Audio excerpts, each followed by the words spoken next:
If your threads keep coming loose, you're probably starting or ending your thread the wrong way.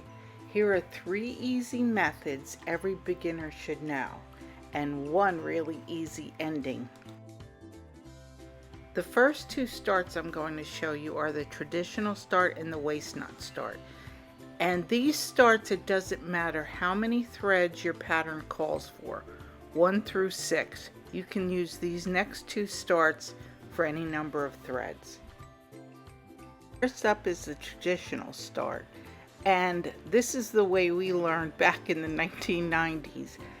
To tell you the truth, I don't do it anymore. I do one of the other 2 that I'm about to show you, because I always have a hard time keeping that darn tail straight enough to go over it. But let me show you how, in case you can do it.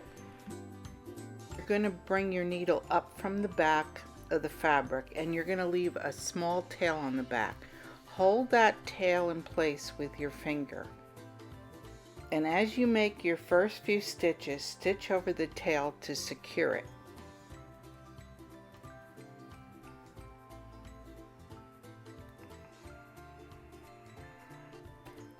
Now you want to do at least 4 to 5 stitches. And you can see me here, I was trying to get that tail straight again.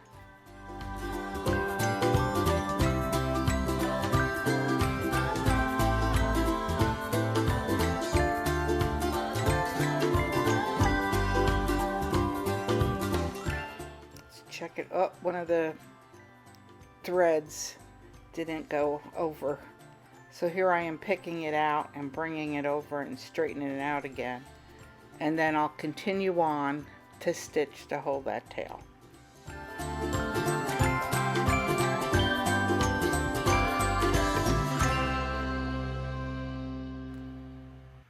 And I'll make one more stitch to secure it. Like I said, you want about 4 or 5 stitches for any beginning stitch.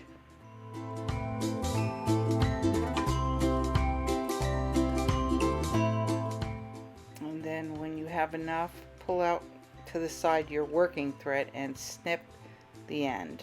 And that's it. That's the traditional start. Next up is the waist knot start.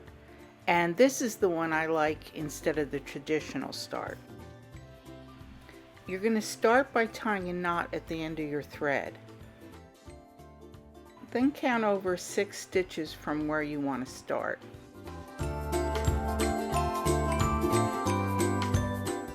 Then you'll bring your needle down from the front of the fabric and leaving the tail and the knot.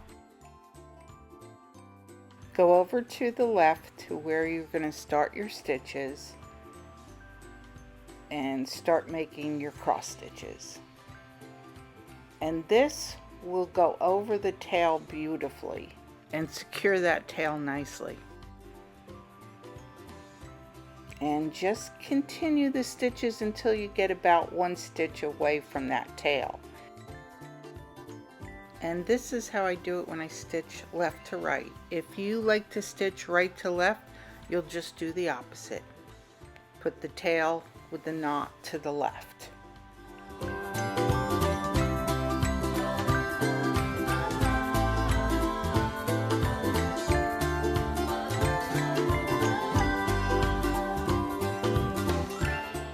And then you can go ahead and snip the tail from the front close to the fabric, and it will pop back into the back. Next up is the loop start, another one of my favorites. With the loop start, you can only use that if your pattern calls for an even number of threads, either 2, 4, or 6, and I'll show you why. With the loop start, you're going to cut your thread 36 inches long because you want to fold that in half, and that'll create your loop. And you'll have the loop towards the end of your thread and the 2 cut ends on the top.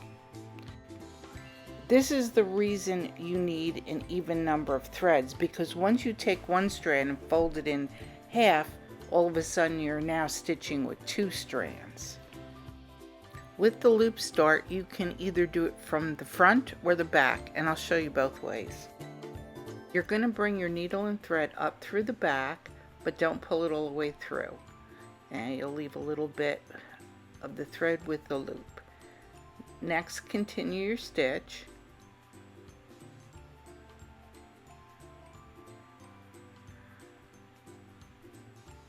And now you're going to take your needle and thread it through that loop and pull. And that's it. That's the loop start. See why I love it? Then continue your stitches.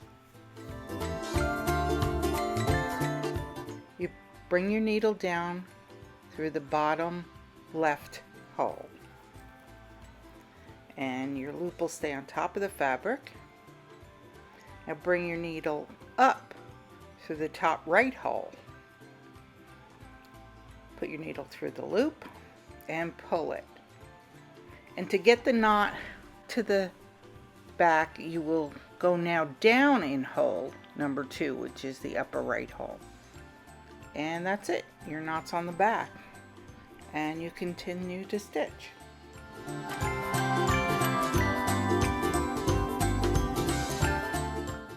Traditional end. Now your thread is either getting very short or you're done with that color. So you'll want to end the thread.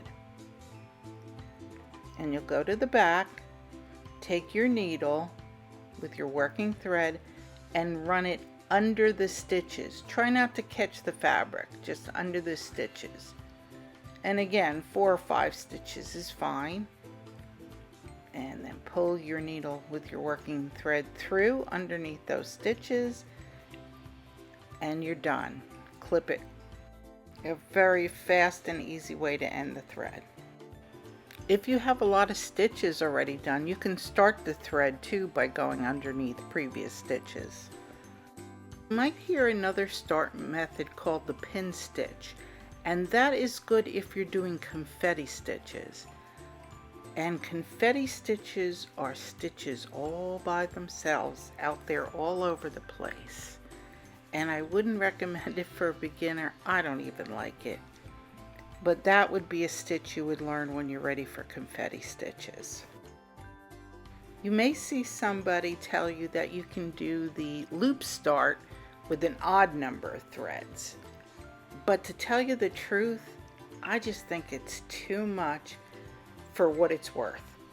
And it's just as easy and even faster to just do the traditional or the waist knot when you have an odd number of threads. And the way I taught you how to do the starts and the finishes here in this video, I use about 99% of the time. So even though you're a beginner, you'll be using them all through your journey in cross stitching. I have lots more beginner videos, and I'll put a link to that playlist in the description box below. Thanks for watching, guys, and you can leave me a comment in the box below. I'd love to hear from you. As always, guys, like, subscribe, and hit the bell for more videos. Bye-bye.